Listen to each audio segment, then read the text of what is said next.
You're listening to the Craig Proctor Real Estate Show. Each week, I'm going to be interviewing top realtors from coast to coast to give you a backstage pass on how they've created their amazing real estate empires and how you can copy them.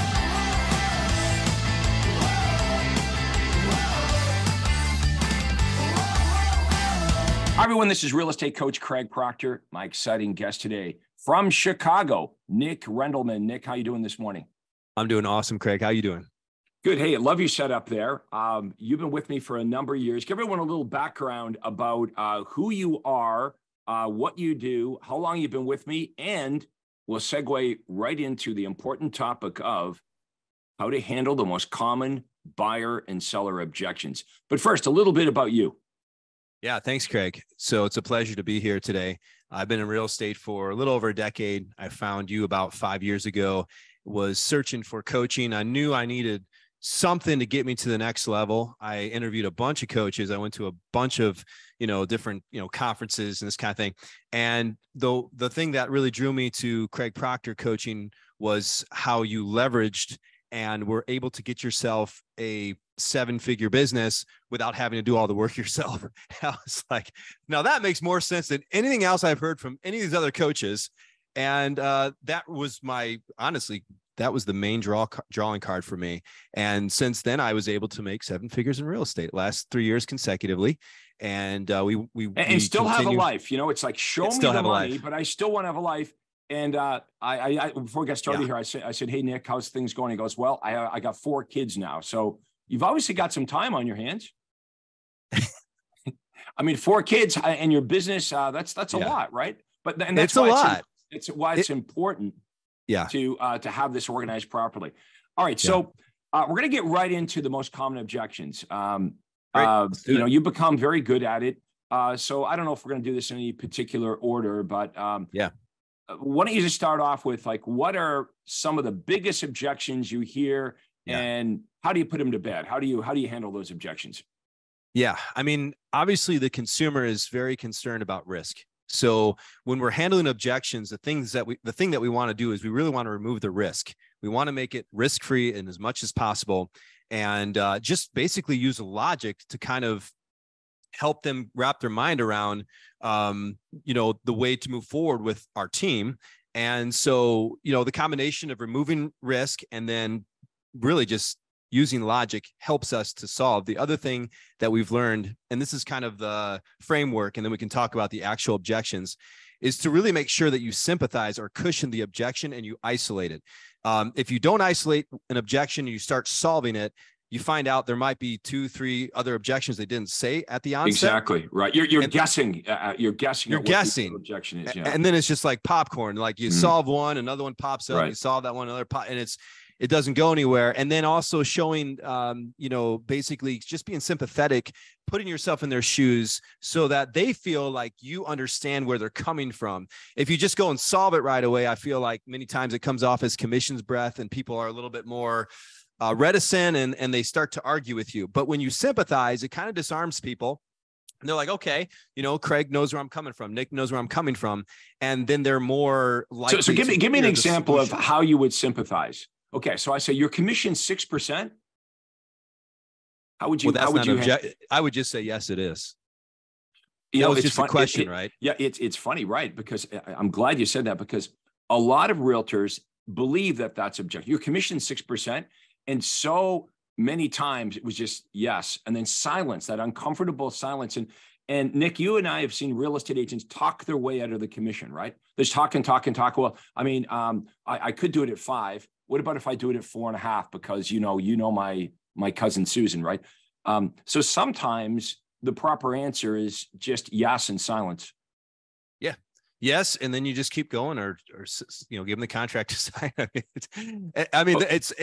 They may be upset and they may have an objection and they may want to negotiate with you, but they may not. It's just a question of clarification at that point. Right, but try just yes and some silence to begin with. Okay, give 100%. me. Okay, so let's just go with some of the top objections. Well, you said over. sympathy, right? Like, how do I Yeah. sympathize? So Yeah. let me just share real quick what we do. So I teach my team. We got a little acronym: IISS. Identify the objection, isolate Right. the objection, sympathize with the objection, and then solve the objection. When we get to the sympathy part, it's sort of like first you try to connect with them with some kind of a story if you have one. Just step into their shoes, step into their Right. world, try to identify with them, and then label it. So this is how I do. I'll say, okay, so if you say your commission is too high, you know, and I isolate it apart from commission being too high, any other concerns? No, that's it. Okay, so if we can agree on commission, you're good with moving forward. Yes, we are. Okay, great.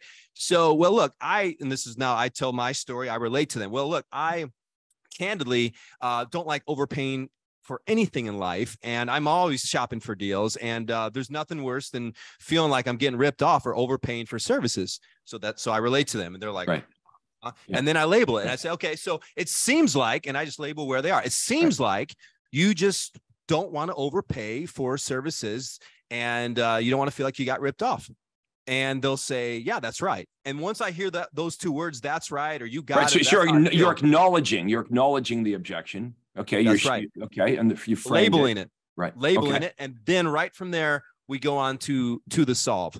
And that's it. That's what we do every single time we encounter an objection. We isolate, we sympathize, we solve.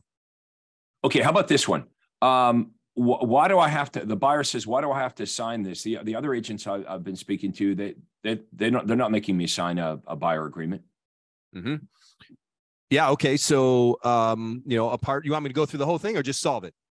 Like, just you want me to handle it? Like, okay, just solve it. So, well, Craig, listen, I can understand other agents aren't, requiring you to sign anything. Let me ask you this. The other agents that are not asking you to sign anything, what kind of services were they offering? Were they offering to show you homes that were not publicly listed? Pre-market sales, any distressed sales, foreclosures, et cetera. What kind of homes were they offering to show you? Were they offering to show off-market homes? And many times at that point, they'll say no. Okay, all right. And let me ask you this. So you understand, like, we're just basically going on a handshake agreement, because if you don't like us for any reason at all, you can cancel, right? There's free cancellation guarantee. That's how we do it at our team. And so all I'm asking for, Craig, is 1 week to show you how I work. Okay, just give me a week, 7 days. We can reevaluate. I want to show you how I'm going to get homes in front of you, not just homes that are publicly listed that you can already find yourself on Zillow or Redfin or whatever, homes that are not even publicly listed yet. So you're going to get access to all the homes. And all I want is a week to show you that and demonstrate, show you what we've talked about today. Okay. Okay. So what you're doing in this case is they, in the beginning, were comparing you to the average agent that, is just going to set them up on daily emails on homes they essentially can find on Zillow by themselves, right? On the internet themselves. So you're basically saying, I'm in a totally different category. You can't even compare me to what they do. Okay. How about this? You do you go through your full listing presentation. You think you're doing a good job. And they say, well, we want to think about it. Mm-hmm. Yeah. Okay. So what do you need to think about, Craig? It's just, just like the process I like to go through before I make a big decision. I just, want to sleep on it. Okay. So listen, Craig, obviously, this is a big decision. You want to make sure you're making the right decision. You certainly don't want to rush into anything. So I guess apart from needing to sleep on it, what other concerns do you have? And okay, let's say they say none. There's nothing else going on. Okay, well, listen, Craig, I have no problem if you want to sleep on it, but really, I just want to get going. I want to start working for you today. And every day that we miss marketing your home is a day that we miss potentially having a buyer. And so, look, you can sleep on it. Sign today, sign right now. You can still sleep on it. If tomorrow you wake up and you want out, we can cancel this thing. Yeah, but I do like that. I use that a lot. I use it. Well, since I'm here right now, we've got all the information. Why don't we get you to sign it? I won't process it until tomorrow. If I don't hear from you by, 10 a.m. tomorrow, I'll process, assume we're good. But if you've got an issue, you call me before 10 o'clock. Okay. Now, I like, once you go through the benefit portion of your listing presentation. So, I do this, I do this, I do this. And obviously you're trying to tell them, communicate unique services that you have. You're going to share how your statistics are superior than the other real estate agents. You're going to make some type of unique guarantees, talk about your unique selling proposition. So that's all the benefit portion of this. Now, before I go right to pulling out the listing agreement, the next thing I say is, based on what we've covered here so far, so the benefits, based on what we've covered here so far, would you like me to handle this for you? Now, sometimes I'll say, well, gee, I don't know. You haven't given me your suggested list price, and you haven't told me what your commission is. You haven't told me how long of a listing you want. If they do say any of that, I would say, okay, but assuming we can agree on the asking price, or assuming we can agree on the commission, or assuming we can agree on the length of the listing, okay, would you like me to handle this based on what we've talked about? In other words, if they don't like the benefit portion of what I've talked about, does it really matter what my commission is or what list price I suggest? No, because they're not sold on me. Now that tells me to go back and retreat and go back into the benefit portion of the presentation again. But once I can get them to say, well, I guess if we can agree on the commission, or I guess if we can agree on the asking price, we're good to go. Because then when I get to the end of the presentation, if they balk at it and they're not ready to sign, I know it must be, oh, they don't like my asking price, or they don't like my commission. And you said something very important in the beginning. You said you can't handle an objection until you identify it. Yeah. Right. So this allows me, in my presentation, well, if they like the benefit portion, there's only three things that they could object to. They don't like my recommended list price. They don't like my commission rate, right? Or they don't like the length. They don't like the fact I want a 6-month listing. So if I can find that out, then when we get to the end, if they still balk at signing it, I know I got to go back and isolate. I got to go back on that commission point, or I got to go back on the list price. Okay, what other big objections are you hearing over and over again? Let me also go back real quick to the buy side, because when we also talk about exclusive agreements and what we're doing, and our fee is a part of that exclusive agreement, it's really a benefit to the client because, and I'll point this out to them. So the other buyers that don't have any agreement to you, Craig, let me ask you this. If the other buyer comes across a home that's not yet listed, that they think is a great fit for you, checks all your boxes, but doesn't have any agreement guaranteeing how they're going to get paid, and let's say they're not skillful enough, or they don't know how to collect their commission from the seller, what are they going to do? How incentivized is a buyer agent going to be to show you homes when they don't have any agreement outlining what they're going to get paid, and there's no co-op or there's no commission? Very, very good. And I'll tell you why that's very good. And I'll tell you why that's so important. So many buyers today want to do as much of the shopping online as possible. The reason that is they don't trust that the realtor is going to show them all the houses. Right? That's right. And there's been studies done on this. There's actually been like exposés on television. I know they had one here in Canada where they had the reporter pretend they were a buyer, and they were demonstrating how the realtors were steering the buyers to properties that paid them the most amount of money, and then not showing them or telling them about properties that didn't pay them, or paid them less, or didn't pay them at all. So we have this skepticism, like the buyers are on to the fact that, hey, you know what? I don't know if this real estate salesperson is really representing my best interest. Just like, Nick, if you and I walk onto the car dealership lot, do we really believe that the car salesperson has our best interest in mind? I mean, I've literally been on a car dealership and I say, I want this car and I want it in black and I want those rims. And they're trying to sell me what they have, not what I want. It's like the guy's not listening. So we have that going on now. And I think it's not just when consumers are shopping for a home. I think that big changes for all of us, if you guys are watching and agree with this, like when you're buying a product or a service, we all like to do as much of that research online before speaking to a salesperson. So, it's kind of crazy. Like if I think about, if I needed life insurance or I needed automobile insurance, if I had to speak to a bunch of salespeople and have them come over to my kitchen table and do a presentation, I'm not going to do that. I'm just going to buy it online. So that's why our online presence here in Craig Proctor World is so important. So we just have to understand the reality is people don't want to answer the phone. It's difficult, right? So we need to find a way to reach them. You said at the beginning of this interview, like they're skeptical. They have they have thoughts that need to be addressed. I've always said, Nick, if everyone in the world knew who you were, right, and they believed what you had, they'd all be your customers, right? So we're always working towards, well, if everyone in my marketplace isn't my customer, it's because like either they don't get it, they don't know who I am, or they don't understand all the great, different, and better things that I do. Yeah. And the other thing that you said that was really important is lowering the barrier of entry, right? Like nobody likes risk, right? So the more you can lower that risk, remove that risk, or actually reverse the risk, which brings us to the guaranteed sell program, where if you don't sell the house, you'll actually buy the thing yourself, which is classic risk reversal. Yeah, and there's also the inverse of that. So you remove risk, but then you also show them how risky it is not to go with you.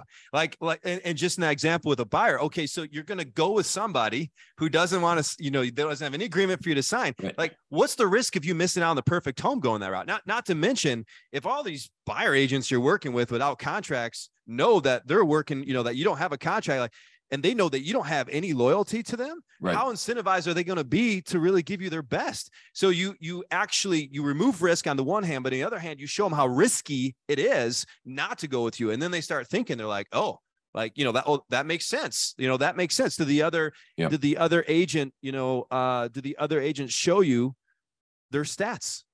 Did they show you how they perform? Yep. Fear of loss, hot button. Yep. Okay. What about when the buyer says to you, hey, man, why do we need to meet? Can't you just email me a link or the pictures of the houses?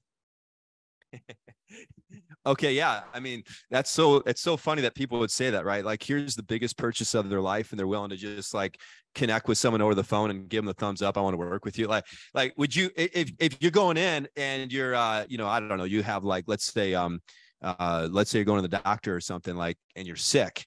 Like, who wants to settle for just over the phone? Do you feel me? Like, does that make any sense at all? Hey, so what I tell people is listen, Craig, we could do this over the phone, but here's the thing. Okay. I want to have the same great understanding that you have and what you're looking for in a home. I don't want to spam you. I don't want to send you a bunch of homes that may or may not match your criteria. So instead of doing all that stuff, okay, if we can just meet for 15 minutes, I can know exactly what you're looking for. We'll save a ton of time in this process. And I can be right there exactly where you are with your vision and see it come to pass. So just 15 minutes, no cost, no obligation. What's better for you tomorrow or Wednesday, and usually that gets people to meet, they're like, okay, that makes sense. Or I'm too busy. Right. This is perfect for busy people like you. If you can just give me 15 minutes, you're going to save so much time in the long run. Trade me 15 minutes and I'm going to save you hours and hours, if not, days, weeks, and months. So what do you say? 15 minutes. What's better, tomorrow or Wednesday? And that usually does a trick there. What's crazy is when they say they're too busy, when they're reluctant to meet with you, these same people would take time off work to go get their teeth cleaned. Right? They would do that, but I'm too busy to meet with you about buying the biggest thing I'm ever going to buy in my life. So it's really just an excuse, right? It's not real. Yeah, they don't think they need to. What they think is, I'm going to find the house on Zillow, and then I'm just going to find an agent to do my bidding. Like they have the agent's the unnecessary evil. If I could buy if I could buy the house without the agent, I would do it that way. Agent is in the way, basically. Now, did everyone get what Nick said earlier? Okay, so the buyer, we want to meet with the buyer. Why do we want to meet the buyer? Because we want to present to them, sign them up to a buyer agency agreement, so we get compensated for the time we spend with them, right? Just like when you meet with a seller, you want to get a listing agreement signed. You shouldn't have. You would never work with a seller without a listing agreement in place. You wouldn't advertise or open house or show their property. So why should you have different standards or rules when it comes to buyers? You shouldn't, right? Now, you might not know how to do it. You might not know how to compel the buyers to meet with you. You can't make the buyers meet with you, but using the right language, like Nick demonstrated, you can compel the buyers to want to meet with you. And when you meet with the buyers, you can't make the buyers sign a buyer agency agreement, but Nick is skilled at what to say to compel the buyers to want to sign the buyer agency agreement. It's not something that's just good for Nick. It's something that's actually good for the buyer when it's explained to them. 100%. 100%. And I would, as an investor, I would never do this, buy a home, an investment or something like that. I'd never do that without making sure that the agent representing my interests knew exactly why I was doing what I was doing. I make the agent sit down with me and say, no. Like, don't just go out there and start sending me homes. You're going to sit down with me, and Right. you need to know what I'm looking for. And I want them to have a commission guaranteed, because I want them to feel locked in, like there's going to be some fruit at the end of this. And I want them to hustle, and I want them to show me any and every home. I don't want them to cherry pick only the homes where the commissions are high enough. And by the way, Craig, commissions, I don't know how it is everywhere, but I can tell you in Chicago, they're going down. Now, our team kind of started a trend here as we kind of reinterpreted the way we think about co-ops and all that kind of stuff. I won't go there today, but like co-ops are going down in the city. Other people have followed suit. And so now if you're not, so you go with sellers, you sign an agreement, right? But if you're not going to do that with buyers, now you're just subject to whatever the co-op is. And again, that can be a problem, because your fiduciary. It could be zero. It could be zero. It could be zero. And then what are you going to do? Right. Oh, I didn't see that home. You know what I mean? Right. Yeah. So that's where the buyer's got an issue. It's like, okay, hang on. How come you didn't tell me about that one? How come you didn't tell me about that for sale by owner? How come you didn't tell me about that new construction home? When you have an agreement with your buyer that you're getting paid your 3% or whatever it is, you're getting paid, and the buyer is going to understand that it doesn't matter what you sell them, what you show them, they're going to be compensated equally. Okay, let's go back to, I thought you did a really great job with why do we need to meet? Okay, so you want to get your buyer signed to a buyer agency agreement. We don't have time today to take you through exactly how to do it, but we know how to do this, okay? We know how to negotiate our fee directly with the buyer, okay? So if you don't know how to do that, just know it's possible. We do it. He makes $1 million a year doing this. But back to, how do we get the meeting in the first place? So the buyer responds to our ads. Here's what the buyer wants. The buyer wants to get all the information and not talk to a salesperson. Here's what we want as realtors. We want to meet with the best buyers, right? When we meet with them, sign them up to a buyer agency agreement, so we know we're going to get compensated for the time we invest.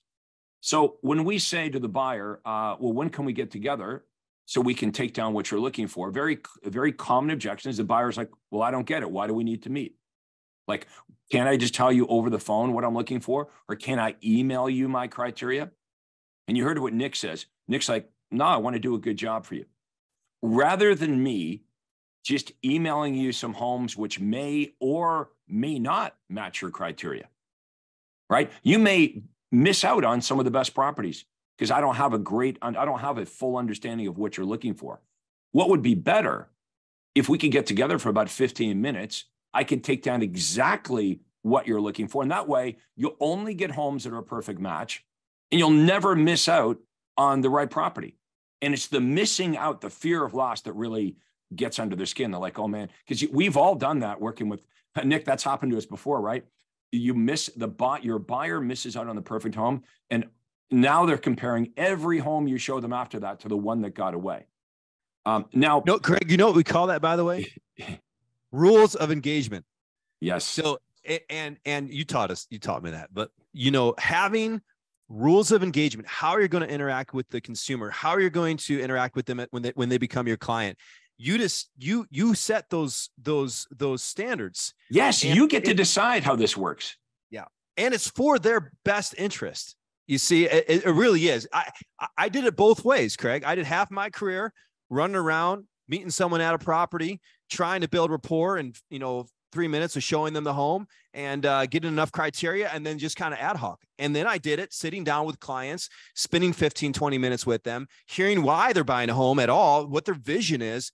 And I found that the latter really, hands down, no comparison here, really set us up for a successful business relationship together, and I'd never go back. And so that objection, I think, is really easy to handle, because sincerely, it's best for the consumer that you wouldn't just take their criteria over the phone or rush out to meet them at a home and just try to do this thing haphazardly, but really spend the time to know what's in their mind and know what's in their heart. They are going to be thankful. So that's the thing. The consumer doesn't realize they want that, but that's really what they want. They really do want to sit down with you. They don't know they do. Right. Because they just, they don't know that you're going to sincerely help them better if you do that. But you will help them better when you get to know them and take down their exact criteria, et cetera. Because you now move into a role of, you're consulting with them, right? It's not like they don't see you as just a salesperson trying to sell them something. This is a consultation where you're actually listening, finding what they want, and you're truly getting them access, not just to homes that are on the MLS, but you also have access to unlisted off-market properties as well that they can't get through any other agents. You're offering them something that they really, really want that they can't find on their own. They can't do a Google search and find these properties. It's not something the other real estate agents are offering. So you're really in a league in your own. It makes it so easy. And so now you're being compensated. You know how much you're getting paid, regardless of what home you sell them. So as a realtor, you've got that peace of mind. And the client knows exactly what they're getting. They know that you're going to find them the very best home for them, regardless of whether it's on market, off market, new construction, or whatever. That's right. That's exactly right. Okay. What is your vision for where you're going right now? I mean, you've really grown this from, what kind of GCI were you doing when you first met me? I was at 6 figures, but okay. So that's good, right? Like that's good. Yeah. Maybe 150, 200,000. Okay. I think. Yeah. And let's go back there. What was life like? Like how many hours you were working? How were you generating your business? How were you making a couple $100,000 before you met me? Yeah. I mean, mostly what we were doing were paid ads, and I was working a lot of hours. I mean, I remember giving our firstborn when she was, when my wife was giving birth, negotiating a deal in the hospital. Don't judge me, Craig. Yeah. Don't judge me, man. Okay. I won't judge you. I know you've done worse. No, I'm just kidding. But I know you were so busy at one point. You had a bunch of commission checks you didn't know you had, and they were uncashed. Well, I knew I had them. I didn't have time to go to the bank. They were stuffed in the top right-hand drawer. But yeah, it's crazy now. Okay, when you were running your ads back then, what were your rules of engagement? Like, okay, so the leads come in, and what were you doing back then? I mean, I just would drop everything. I would drop everything to run out, especially if it was a nice lead. I'd run out, and meet them at a property and show them a property, and then try to earn their business. Try to impress them. Dress nice, ask questions, and I mean, the thing about it is, when you keep getting ambushed like that. You know what I'm saying? You don't have rules of engagement. You don't have any system in place. You don't have any leverage in place. It might be different if you're single, but like I couldn't do that now. Hold on a second. Yep. We lost the feed there. Yeah, it'll come right back on. Okay. But I couldn't. So that's it's not sustainable. Yeah. Well, when you get married, you have kids. Like my wife's like, yeah, that's not going to fly anymore. But that's, I mean, you know what you know, and you don't know what you don't know when you first get into real estate. That's right. So, but you learn. You're like, okay. When I started in real estate, at least I began to discover what I didn't like about the business. Right. I didn't like having no control over my hours. I didn't like not knowing where my next commission check was going to come from. So it was that kind of like fear, that kind of like the next deal. And I believe there was a way to create a system around this, that I believe that there must be a best way to generate the leads. There must be a best process when a lead comes in. There must be a best way to go about this. And in the beginning for me, it was just, try this, try that, and working myself to death. But I guess that's through that process of chaos. I created some order with this. And yeah, you sure did. And I mean, you're kind of the guy who invented the team model of real estate, right? You just looked at other industries and other professions. You thought, hey, everybody else runs with a team, like runs their business with a team. So why are realtors here not thinking through leverage? And look, and I realize not everyone wants a team. But even just systems are a way of leverage. So whether you're leveraging people or systems, if you want a team, you do both, right? But that made a massive difference for me, because all of a sudden I was like, oh wait, I can actually start to have a life. And if you go the team route, wow, I can actually make money and not always have to be working. So in other words, I can make money while I'm sleeping. I can make money while I'm on vacation. I can close deals without actually being the agent closing the deal. And these types of things were just, I mean, oh my gosh. I mean, it's been such a game changer for me. Those of you that are enjoying this, let us know in the comments below, but let us know what marketplace you serve. Also, if you want to book a call with me, to find out how Nick did this, okay, and if you'd like to recreate what Nick has created in Chicago, you can go to proctorcall.com. Okay, proctorcall.com, and you can book a time with my team and I to have a discussion about how we can change your business and your life. So it's proctorcall.com. When you go there, we'll drop the link in below. You'll go to my Acuity Day Timer. All you have to do is choose a day and a time that works best for you. Tell me what your business looks like now. Like, well, you've really built this thing up. It's quite successful. And, you know, I know that having free time in a life, you're married, you got 4 kids, having a life outside of real estate is like really important. And so you're really, you know, an example of somebody that kind of has it all. Like you've got $1 million business, married, kids, you like to do things outside of work. Tell me about like what the team looks like and what your involvement is in the business. Yeah. So presently we have six OSAs. We got 2 ISAs. We got some administrative staff. Like I said, we've been doing 7 figures for the last 3 years. We're really looking to scale. We opened up a brokerage, a home sale guaranteed realty, with you guys, and so we're really looking to scale this thing. And but what I've learned is I don't know if this is exactly what you're asking, but I've kind of learned like what I'm really good at and what I'm okay at and what I'm bad at, right? Like, so I'm not an administrative person and I'm not really a manager of people. So what I'm actually doing now, Craig, is really finding the people I need, everybody I need. And we kind of have a really good team right now, so that I can really play to my core strengths. Like I love negotiating. I love training. You know, I love bringing the energy to the team, consulting, helping my team strategically, all that kind of stuff. But like I've got a manager now who kind of oversees our sales team. I've got somebody who's overseeing marketing, right? So I'm leveraging this thing so we can really scale it and do, you know, 500, 600 homes, which a lot of coaching members get to. We're not quite there yet, but you know, we've been able to sell over 100 homes a year. And this is really exciting for me because it allows all the people on my team to really play to their strengths. And as a result, we actually enjoy what we're doing. You know, when I was doing all of these things myself, I was a juggling act, and I'm my own administrative person. I'm on the phone making calls. I'm out there on the field. I'm doing all of, the follow-up and administrative and filing papers and writing contracts. And some people may want to do that. And there's nothing wrong with that, right? Your system will work for anybody, solopreneur or team, but you asked specifically about me. So this is kind of the trajectory that we're on here. And our mission is to elevate people to prosper. So we really want to make not just, do a lot of sales, but with that, we want to use our platform to really positively impact people, give back to our community, have a cause that's bigger than ourselves, if you will. And, thanks to what you got, Craig Proctor coaching. I mean, that's the trajectory we've been on for a few years now, and it just keeps getting better. What things are you specializing on now that you've delegated the administrative roles, the management part of it, things that you admit, hey, that's not my bag. I don't really like it. It's not my strength.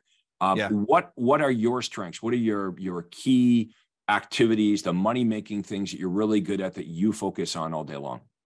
Yeah. So like I'm a visionary. So I have a lot of ideas, and I've, basically we'll bring the ideas to the team and say, hey, I think this will make us money, or I think this will really help us get more market share, or I think this will get us more 5-star reviews. And so I kind of bring the ideas to the team, and then the team figures out how to make that happen. That's one. Secondly, I do train the salespeople. I love negotiations. I love sales. I love closing the deal.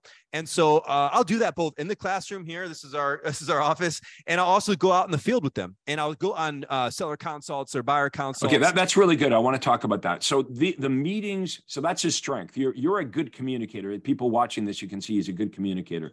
How often does this training happen with your team? We do it for an hour and a half every week.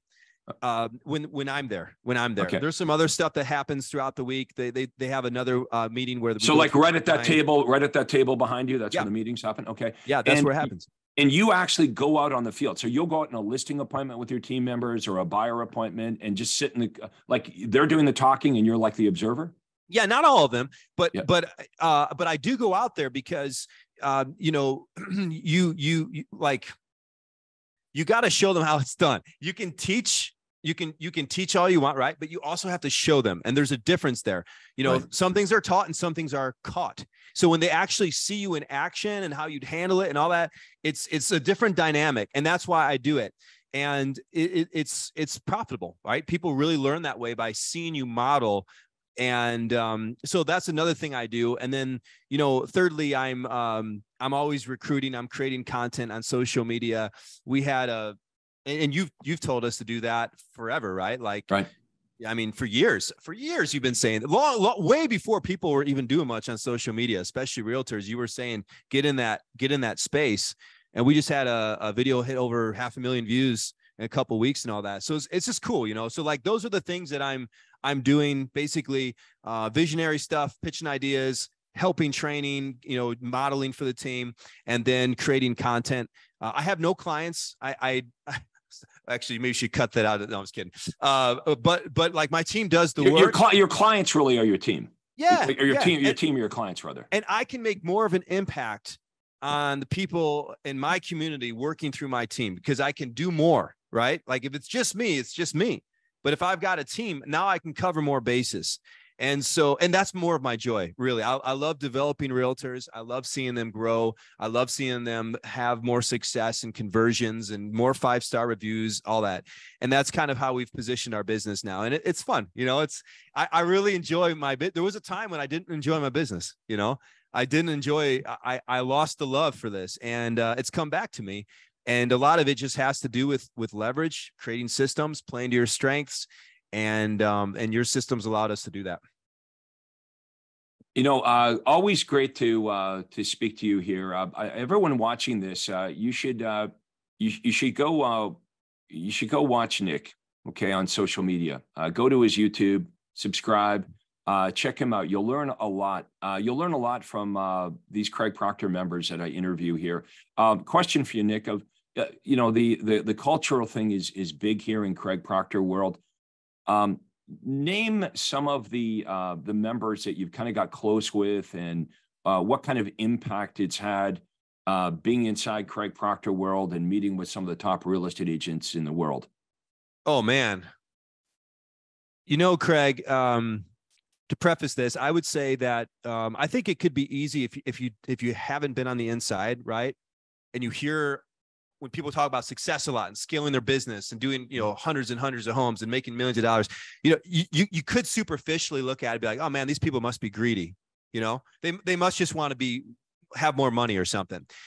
And, but or you might not even believe it's possible. I mean, or that they're making it up. It's a scam. It's a scam, right? You've met Craig Proctor members making $1 million a month in GCI, not Correct. a year, a month. Yeah. So I know these people are. Right. You know, you hear those numbers. It's like that. Is that even possible? But you've met them. Is it real? Is it a scam? Are they whatever it is? Like just the skepticism, which is kind of human nature. But like being on the inside and meeting Tracy King, you know, meeting Kristen Stampini, you know, Nathan Clark, these people who they sell 500 homes, whatever it is a year, and yet they give so much back. You know, it's really incredible to see the way that they give to the community, and then really the way that everyone gives within the program, you know, and that was really different for me because prior to Craig Proctor, I didn't observe that, where there was such a spirit of generosity where people just wanted to give what they had. And you walk in here and it's from the top down, Craig. It starts with you, everybody else. I mean, there really is a spirit of generosity in the coaching program. It's magical to me. And so you just want to be around those types of people, and it's contagious.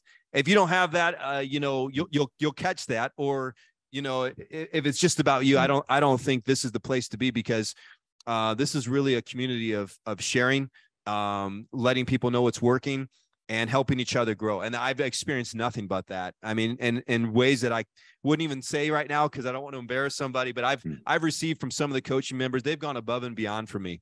And so, yeah, it's legit. It's legit. And that's why I'm still here. I mean, besides my success, I love the people. I love the spirit of generosity.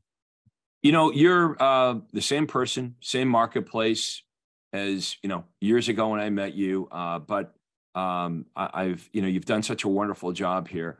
Real estate it can be difficult when you're trying to do this all by yourself and you don't have the support, and you don't have other people to network with and share ideas. So I'm like just so grateful that you got involved with the Craig Proctor system, and you've been a great advocate of Craig Proctor.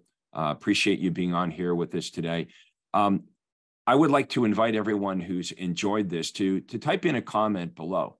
Let us know what you thought of our interview today. And if any realtor in the Chicago area is looking to join a great company, if you want to make more money and you want to work less and you want to be in a positive environment, you should reach out to Nick. What would be your best contact information, Nick? Developingrealtors.com is our website, developingrealtors.com. That's where you could go to get more involved with our team, or because we now own a brokerage, if you want to be a team. The thing we do, Craig, is we tell people, like, it's really simple here. Like you come on to our team, we're gonna help you, but we're gonna connect you with Craig Proctor Coaching. Right. If you're gonna follow me and you're gonna want to do what I did, I'm gonna tell you to do what I did. I joined Craig Proctor Coaching. Like, that's kind of the first step, right? But yeah, developingrealtors.com, and we are hiring, looking for ambitious agents that have that spirit of generosity, that want to make a positive impact, et cetera. And that's where they can go. So, or you follow me at my IG, Nicholas Rendleman or Nicholas Ryan Team. Okay. Instagram, check out Nick. Now, what Nick is saying here is, you're a solo agent. You're in the Chicago area. You want to make more money. You want to work less. You have a better life in real estate. Whether you're a solo agent or you have a team, or you're a solo agent that thinks, maybe with Nick's guidance, I could someday be so successful that I'd have such an overflow business that I would like to build a team. You can do all of that under Nick's umbrella. And you will be learning and mentored from somebody that's making $1 million a year. Not, a lot of these broker owners, are telling you to door knock or cold call, or telling, look at somebody that's never made $1 million a year selling real estate can't show you how to make $1 million. They can't show you how to do what they don't know. That is what you're going to get from Nick. That's what you're going to get from me. Now, if you want to have a meeting with my team, it won't be with me, but it'll be with one of my team members. You can do that. You can book it. It's free, $0, and it's done over Zoom. And we have a little meeting with you. We ask you a bunch of questions about what you're doing right now. And we would share with you things that we recommend that you would do. So here's what you're doing now, and here's how your business will be different in the Craig Proctor world. You can book that call, again, $0. Go to proctorcall.com. So my name, proctorcall.com. You'll go to my acuity day timer, pick a day and a time, and we'll see you on the other side. That's the big step, is just beginning with a conversation. Nick, that's how it all started with you and I. Started with a conversation. Started with a meeting. That's right. In the Bahamas. Yep. Started with a conversation, and the conversations grew, and the relationship grew, and here we are today. I saw you speaking in the Bahamas on stage. Listen to what you said. Thought the same thing that's probably some people think today, Craig. That's got to be too good to be true. Too good. You can't really be making this kind of money and all this and have, whatever. And then signed up, and now I'm a believer. So, and here we are. Here we are. All right, Nick, thank you so much again for doing this. We'll do another update here in a while, and just follow your awesome progress here. I want to thank everybody for watching the Craig Proctor Real Estate Show. That's it for today. Let us know your comments below, and thanks everyone for watching. Take care. Hi, this is Craig Proctor. Hey, I really hope you enjoyed that video. And listen, I've got a lot more information for you to help you grow your real estate business. You see, several times a week, I record new videos and I load them onto this YouTube channel. What I'd like you to do, if you'd like to access them, are two important things, and both are totally free. Number one is I'd like you to subscribe to this channel. You're going to see a little subscribe button for you to click on. And if you don't already have an account with YouTube, it's free for you to set it up. It's really easy, it's free, but you've got to subscribe to this channel. And the most important thing is to ring the little bell right next to the subscribe button. And that's going to let you know every time I load new money-making videos to help you grow your real estate business. So make sure you subscribe right now, you ring the little bell, and we'll see you on the next video.